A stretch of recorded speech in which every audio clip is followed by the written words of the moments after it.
வணக்கம் நண்பர்களே. அதாவது செந்தில் பாலாஜி குறித்தும் பல விஷயங்களை பார்த்திங்கன்னா ஷேர் பண்ணியிருக்கிறாரு நம்ம ஜெயக்குமார் அவர்கள் கூறிய ஒரு சில விஷயங்களை பற்றி தான் இந்த வீடியோவில் நம்ம பார்க்க இருக்கிறோம். நம்ம சேனலுக்கு நீங்கள் புதுசாக இருந்தீங்கன்னா ஒரே ஒரு சப்ஸ்கிரைப் பண்ணி பெல் ஐக்கானை கிளிக் பண்ணி வச்சுக்கோங்க. வாங்க என்ன தகவல் இருக்குது அப்படின்றத முழுமையாக பார்க்கலாம்.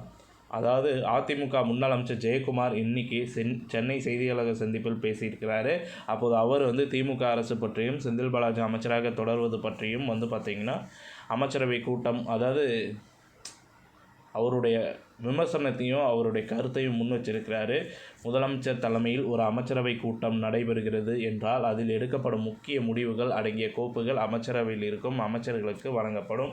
அதில் துறை ரீதியான அமைச்சர்கள் கையெழுத்திட்டு அனுப்பி வைப்பார். இதுதான் அமைச்சரவை விதிமுறை. இதனை குறிப்பிட்டு ஜெயக்குமார் தமிழக அமைச்சரவையில் இன்னும் அமைச்சராக செந்தில் பாலாஜி தொடர்கிறார்.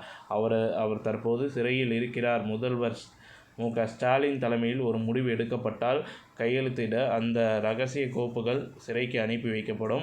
அப்படி அனுப்பி வைக்கப்பட்டால் அதனை சிறைத்துறை விதிப்படி அங்குள்ள அதிகாரிகள் பிரித்து படித்து பார்த்துதான் கைதிகளுக்கு கொடுக்க வேண்டும் என குறிப்பிட்டார். இதனால் அமைச்சராக சிறையில் இருக்கும் செந்தில் பாலாஜியால் விதிமுறைகள் மீறப்படுகிறது என குறிப்பிட்டார். இதற்கு சட்ட விதி 356 படி ஆட்சியை வீட்டுக்கு அனுப்ப வேண்டும் என தனது விமர்சனத்தையும் முன்னாள் அமைச்சர் ஜெயக்குமார் முன்வைத்தார். மேலும் ஊழலை சுட்டிக்காட்ட அதிமுக என்றும் தயங்கவில்லை என்றும் அண்ணாமலையும் அதனை தான் பார்த்திங்கன்னா செய்கிறார் என்று அதிமுக முன்னாள் அமைச்சர் ஜெயக்குமார் செய்தியாளர்களிடம் பேசியிருக்கிறாரு.